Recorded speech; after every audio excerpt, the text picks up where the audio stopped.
বন্ধুরা, আজকে আমি কাঁচা ফুলকপির কষা করব। তো এর জন্য নিয়েছি আমি এই যে ফুলকপি, এরকম বড় বড় করে কেটে নিয়েছি। দিয়ে দেব ফুলকপি,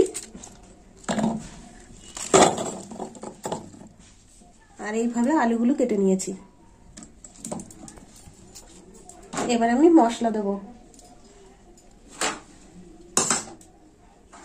তো মশলার মধ্যে নিয়েছি, প্রথমে দেব পেঁয়াজ, দুটো বড় পেঁয়াজ কেটে নিয়েছি। পেঁয়াজ আর টমেটো দিয়ে দিলাম। এবার দেবো মশলা। মশলার মধ্যে নিয়েছি আমি রসুন বাটা, কাঁচা লঙ্কা, পাকা লঙ্কা বাটা, আর দিয়ে দেবো আদা বাটা। আর এতে আছে ধনে আর জিরের গুঁড়ো, 2 চামচ করে দিয়ে দিলাম ধনে জিরের গুঁড়ো। এবার দেব হলুদ গুঁড়ো, দিয়ে দেব লবণ।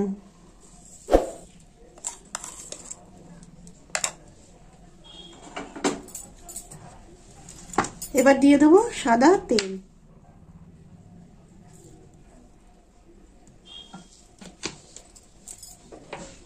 এবার আমি কপিটাকে ভালো করে মেখে নেব মশলা দিয়ে।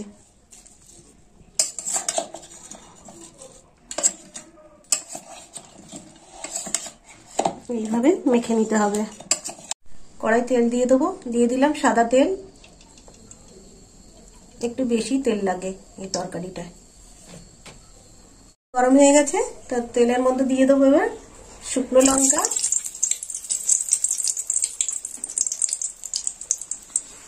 আর দিয়ে দেবো তেজপাতা, দিয়ে দেবো গোটা গরম মশলা। একটু মশলা কমিয়ে দিই। আর এই যে ফুলকপিটা আমি এইভাবে মেখে নিয়েছি।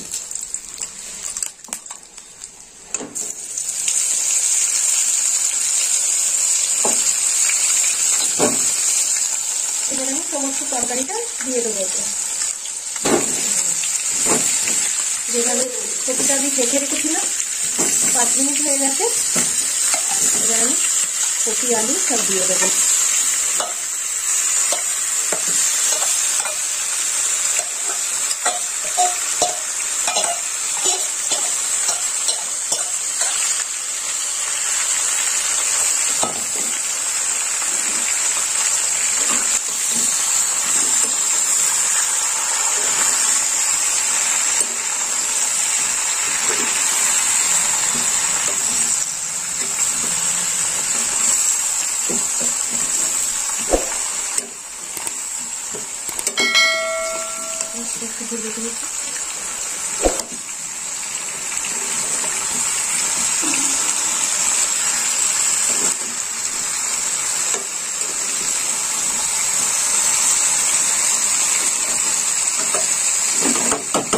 চাপা দিয়ে দেবো।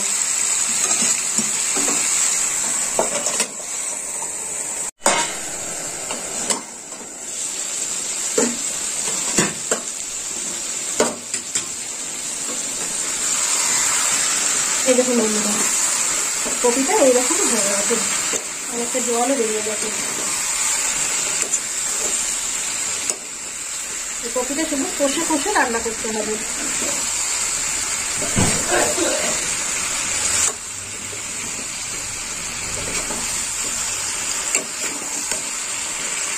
ভালো করে কষে নিতে হবে।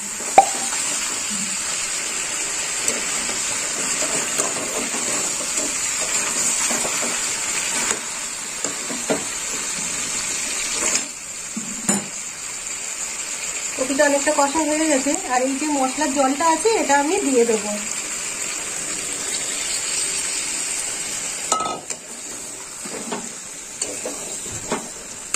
আর জল দেওয়া যাবে না, এতেই হবে।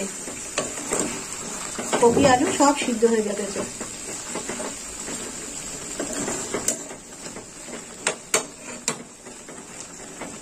এবার আঁচটা অল্প করে দেবো, ধিমে আঁচে হবে।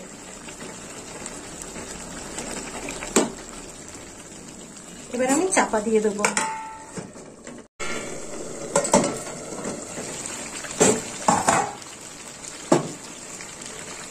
এবার আমি 1 চামচ মিষ্টি দিয়ে দেবো।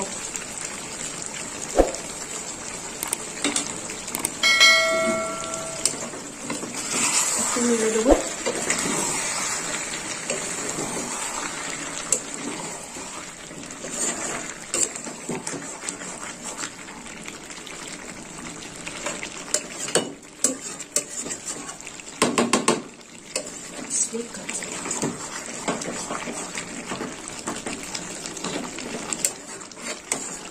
চাপা দিয়ে দেবো।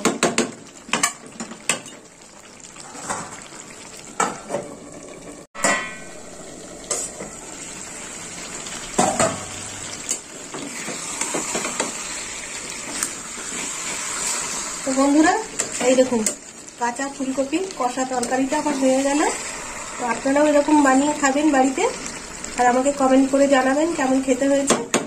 আর আমার ভিডিও ভালো লাগলে লাইক করবেন, শেয়ার করবেন আর সাবস্ক্রাইব করবেন।